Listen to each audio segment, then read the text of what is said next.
আপনি 3 লাখ টাকার গরু হুডাঙ্গিরি মারতেন গেছেন কিনতেন, কথা বলেন না কেন? আপনি 50,000 টাকার শরীক লইতেন গেছেন কিনতেন। আপনি 15,000 টাকা 20,000 টাকা দিয়া খাসি জবাই দেন, ছাগল জবাই দেন 2টা, তাহলে তো 2 ছেলের কোরবানি কি হয়ে গেল? আদায় হয়ে গেল। আমার এটা কি গোশত খাওয়া না শরীয়তের হুকুম পালন করা? তো তেনে মাতবরির কিতা, মাতবরির কি? আপনি 3 লাখ টাকা দিয়ে গরু কোরবানি দেওয়াতে আপনার মানুষে মাথাত লইয়া আলগি দিয়া বাকিলা বাজার থুইয়াইব নাকি? তো কিতা এটা কি? উটাঙ্গিরির কি আছে? শুধু শুধু, একেবারেই শুধু শুধু। এই জন্য প্রদর্শনী কিছু নাই এখানে। এখানে শরীয়তের কি আদায় করা? হুকুম আদায় করা। রাসূলুল্লাহ সাল্লাল্লাহু আলাইহি ওয়াসাল্লাম বলেন, মান কানা লাহু সাআতুন ওয়া লাম ইউদাহি ফালা ইয়াকরুবান্না মুসাল্লানা। ওহো, নবীজি সাংঘাতিক কথা বলছে।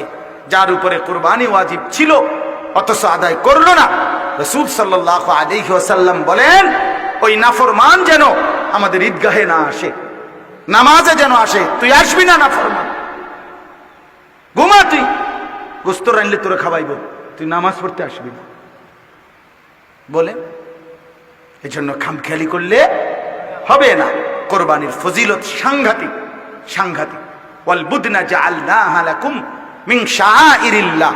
আল্লাহ বলে কোরবানির প্রাণীটা সরাসরি আমি আল্লাহর নিদর্শন, এটা আমার।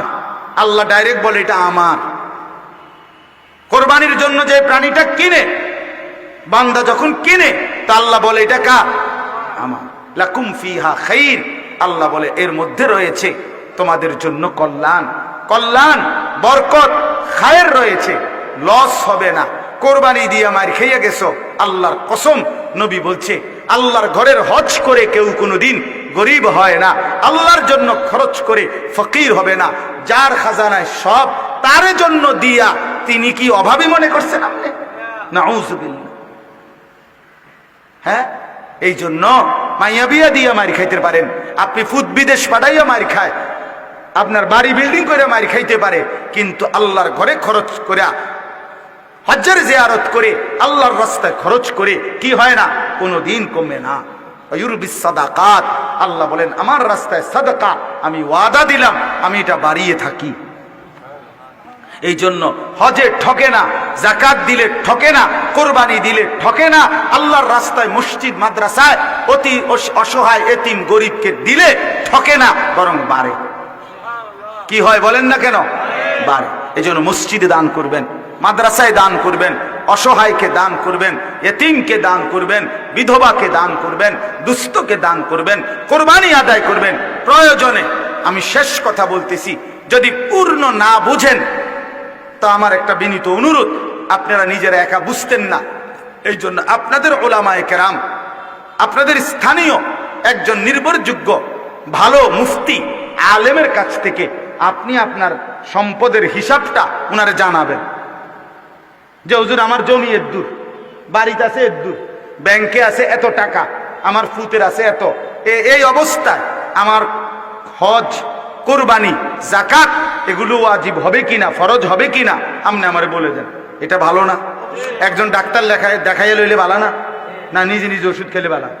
তাইলে অর্থাৎ এখানেও একজন আলেমকে বলে নিলে, জিজ্ঞেস করে নিলে কোনো ক্ষতি আছে কি? বলেন না।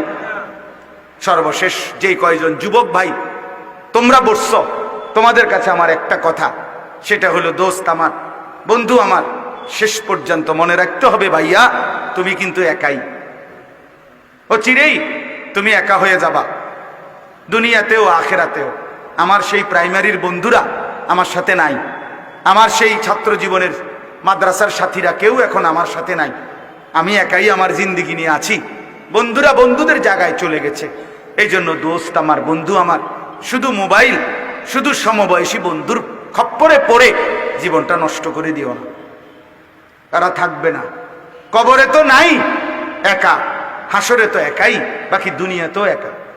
এই কয়দিন পরেই দেখবা কর্মের খাতিরে, ব্যস্ততার কাজে এক একজন এক এক দিকে ছুটে গেছে, কেউ কারো সাথে নাই। অতএব এর ফাঁকে যদি জিন্দিগিটা নষ্ট করে দাও, চরিত্র নষ্ট করে দাও, মোবাইল, নারী, ছবি, নাচ, গান, জিনা, ব্যভিচারের দৃশ্য, এই সারাদিন এই খামখেয়ালি আহা বাফ কষ্ট পাইবা। ফিলিস্তিনের মুসলমান আজীবন মার খাবে, তুমি আর কোনোদিন মার খাইবা না, কেমনে বুঝলা বাপ? রোহিঙ্গা মুসলমান আজীবন কষ্ট পাবে, তুমি কোনোদিন কষ্ট পাবা না, এই নিশ্চয়তা তোমাকে কে দিল বাপ? কাশ্মীরের মুসলমান আজীবন জুলুমের শিকার হবে, তুমি আর আমি কোনোদিন জুলুম হবে না আমার উপরে, তোমার উপরে, কে দিল এই নিশ্চয়তা? হ্যাঁ, আল্লাহ আমাদেরকে বুঝার তৌফিক দান করেন। আল্লাহ তাআলা আমাদের প্রত্যেককে কবুল করেন। এই মাদ্রাসা হযরত সুমাইয়া রাদিয়াল্লাহু তাআলা আনহা মহিলা মাদ্রাসা আল্লাহ কবুল করেন। আজকে আপনারা বাবা ভাই এসেছেন, পর্দার আড়ালের মা বোন এসেছেন, মাদেরকে বলি পর্দা করেন, আপনারা বুঝে আপনাদের কোরবানি আদায় করেন, আপনারা কষ্ট করেন, আপনারা কোরবানির হুকুম যাদের ওয়াজিব হয়, যাদের তারা আদায় করেন। যুবক ভাই ছেলেরা নিজের ঈমান আমল আখলাক 5 ওয়াক্ত নামাজের প্রতি যত্নবান হও। বাবা চাচা মুরব্বী আপনাদেরকে বলি, বিড়ি সিগারেটের অভ্যাস ছেড়ে দেন, চা দোকানের আড্ডা এই বদ অভ্যাস ছেড়ে দেন। বাকিটা হায়াত আল্লাহ তাআলার জিকির তাসবিতে কাটিয়ে কবরের উদ্দেশ্যে রওনা দেন। আল্লাহ আমাদের সবাইকে তৌফিক দেন। যে নিজেকে আড়ালে রাখে, লুকিয়ে রাখে, গোপন রাখে, পর্দায় রাখে, খোদার কসম নবী বলছে তাকেই বলে নারী।